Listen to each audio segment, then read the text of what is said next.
Hello and welcome back, guys. So we have a problem over here where we need to write a function to reverse a given number.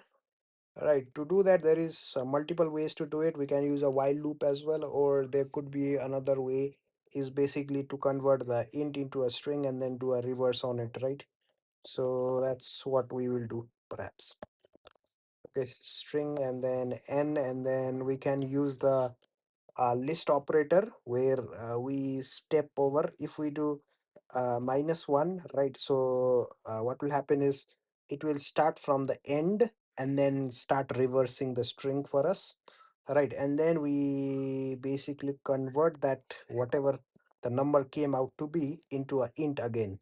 Okay, first of all we converted it into a string and then reversed it, and then after that we converted it back into a integer, right? Let's run the code.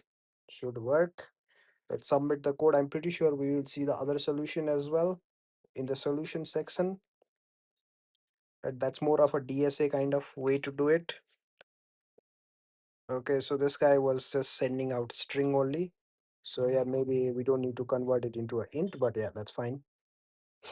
Yeah, this is what I was talking about, right? So this is more of a DSA kind of way of doing it.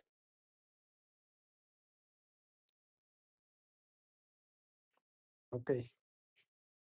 So yeah, that's how we can solve this particular problem. So you can go with either way, either this way or the DSA kind of way. I don't consider this to be a bad as well.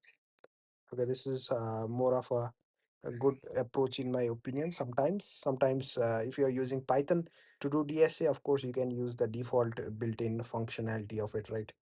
So yeah, that's how we solve the problem. Thank you for your time. Take care. Bye bye.